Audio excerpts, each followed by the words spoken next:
Hi అండి.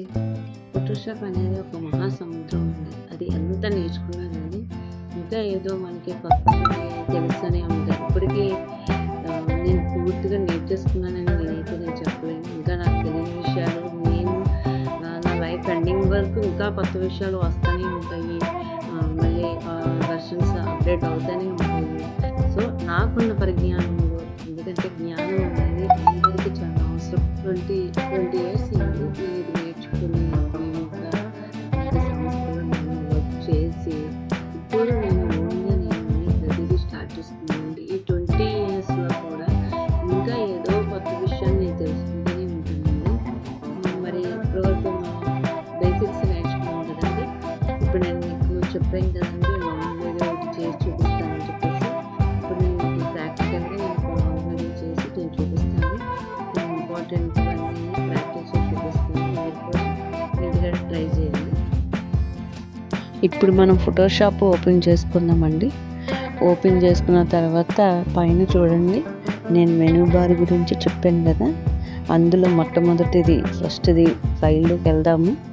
వెళ్ళిన తర్వాత అందులో న్యూ పేజ్ అని ఉంటుందండి. మనం ఏ వర్క్ చేసినా ఏదో ఒక పేజ్‌ని చేయాలి కాబట్టి ఫస్ట్ మనం తెలుసుకోవాల్సింది టూల్ ఏంటంటే మనం తెలుసుకోవాల్సింది ఆప్షన్ ఏంటంటే న్యూ పేజ్ అండి. ఆ న్యూ పేజీలోకి వెళ్ళి మనం దీనికి షార్ట్కట్‌కి కంట్రోల్-N, దీనికి షార్ట్కట్‌కి ఇది అయితే కంట్రోల్-N ద్వారా అయినా ఓపెన్ చేయొచ్చు. ఫైల్లోకి వెళ్ళి న్యూ పేజ్ అని అంటే ఒక పేజ్ వస్తుంది. ఏదో ఒక పేజీని మనం ఓకే చేస్తాము. అది ఓపెన్ అయిన తర్వాత ఇప్పుడు ఈ ఎంప్టీ పేజీలో మనం కలర్ అప్లై చేయాలండి.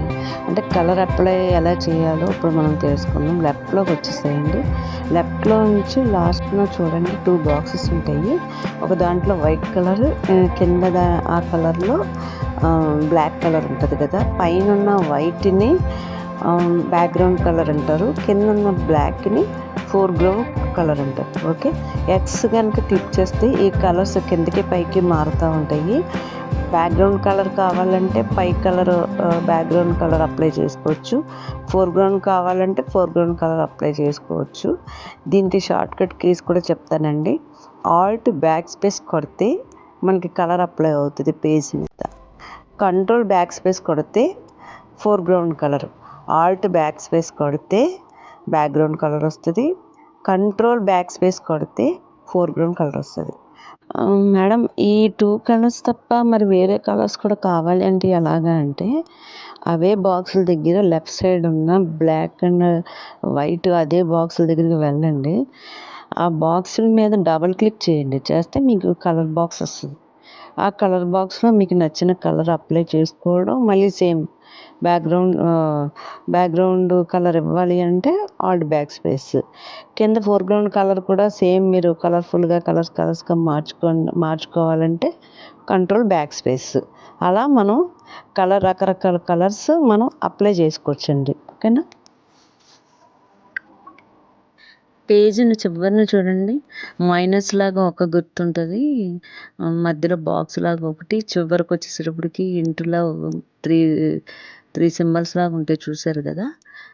మైనస్ అనేది మినిమైజ్ అండి. మధ్యలోది బాక్స్ వచ్చేసేసి మ్యాక్సిమైజ్. ఆ ఇంటూ వచ్చేసేటప్పటికి క్లోజ్. మనం ఫైల్ క్లోజ్ చేసేయాలంటే ఇంటూ కొడతాము.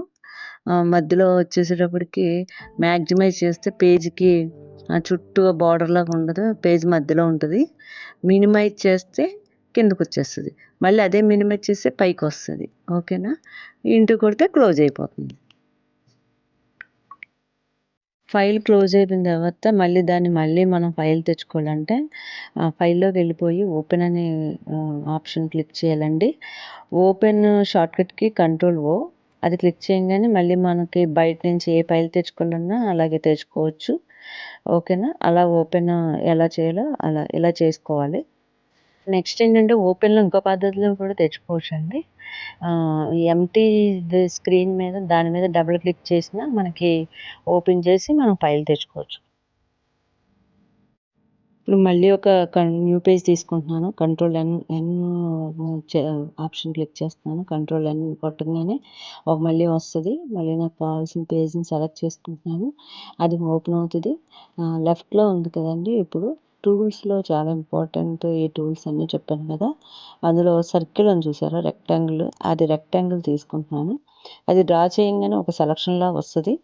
అది సెలెక్ట్ చేశాను. మళ్ళీ మీకు చెప్పిన ఆప్షన్స్‌లో నుంచే నేను వెళ్తున్నానండి. కొత్తగా ఏం చెప్పట్లేదు. రెక్టాంగిల్ సర్కిల్ చేయంగానే ఆల్ట్ బ్యాక్ స్పేస్ ఇలా లెఫ్ట్ సైడ్‌లో ఉన్న కలర్ బాక్స్‌లో కలర్స్ ఉంటాయి కదా! నచ్చిన కలర్ పెట్టుకుంటాను. Alt back space. అలా ఇంకా అనదర్ బాక్స్ గీసుకుంటాను రెక్టాంగిల్ బాక్స్. మళ్ళీ దానికి వేరే కలర్ అప్లై చేసుకుంటాను. లెఫ్ట్‌లో చూడండి రెక్టాంగిల్ బాక్స్ మీకు కనిపిస్తుంది కదా! అది దాన్ని క్లిక్ చేస్తే రైట్ క్లిక్ చేయాలి దాన్ని. రైట్ క్లిక్ చేస్తే ఎలిప్స్ కూడా వస్తుంది.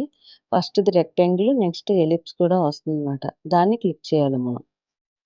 అలా ఎన్ని కావాలంటే అన్ని బాక్సెస్ తీసుకోవచ్చండి. మన ఇష్టం. ఒక రెక్టాంగిల్ బాక్స్ తీసుకోవడం, దానికి మనకు నచ్చిన కలర్ అప్లై చేసుకోవడం, మళ్ళీ ఆ చుట్టూ సెలక్షన్ తీసేయాలి. కంట్రోల్ డి కొడితే ఆ డీసెలక్షన్ అయిపోతుంది. అది తీసేయచ్చు. కలర్ బాక్స్‌లో రకరకాల కలర్స్ అప్లై చేసుకోవచ్చండి.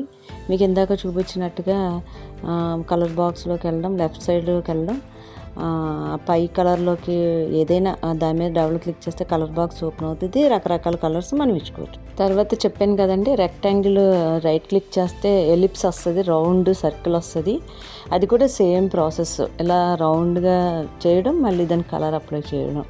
ఇవి జస్ట్ ఎలా యూజ్ చేయాలో చెప్పానండి. ఈ రౌండ్ సర్కిల్‌లో ఈ బాక్స్‌లో ఇంకా ఏమేమి చెయ్యొచ్చో నేను నెక్స్ట్ వీడియోలో చెప్తాను.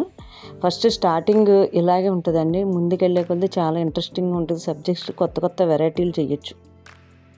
మీకు అర్థం అవ్వాలని నేను ఫస్ట్ ఎలాగ సింపుల్గా యూజ్ చేసుకోవాలో చెప్తున్నానండి. చూశారు కదా, మళ్ళీ ఇంకోసారి చూపిస్తున్నాను. లెఫ్ట్ సైడ్లో రెక్టాంగిల్ బాక్స్ దగ్గరికి వెళ్ళాలి. వెళ్ళిన తర్వాత దాని మీద రైట్ క్లిక్ ఇస్తే ఎలిప్స్ వస్తుంది. అలా మనం క్లిక్ చేసుకొని ఆ పేజ్ మీద మౌస్తో డ్రాగ్ చేసుకోవాలి. అన్నీ డ్రాగ్ చేసుకున్నాం కదండి. ఇవి మూవ్ చేయాలంటే ఈ టూల్స్లో మనం ఏ వర్క్ చేసినా లేదా బయట నుంచి తెచ్చుకున్న ఏ వర్క్ చేసినా అది మూవ్ చేయాలంటే ఒక్క మూవ్ టూల్తోనే. అది స్టార్టింగ్ లెఫ్ట్లో టూల్స్లో రైట్ సైడ్ ఉంటుందండి. మూవ్ టూల్ అనేది ఉంటుంది ఆప్షను. దానికి షార్ట్కట్కి వి క్లిక్ చేసి మనం ఏది చేయాలన్నా మూవ్ చేయగలగాలండి. అది మూవ్ అవ్వాలి. ఒకసారి చూద్దాం. మూవ్ అవ్వట్లేదు చూసారా? నేను ఏ బాక్స్ని పట్టుకొని మూవ్ చేయాలన్నా అది మూవ్ అవ్వట్లేదు. అలా ఎందుకు అవ్వట్లేదో మన నెక్స్ట్ వీక్ మీకు చాలా క్లియర్గా చెప్తాను.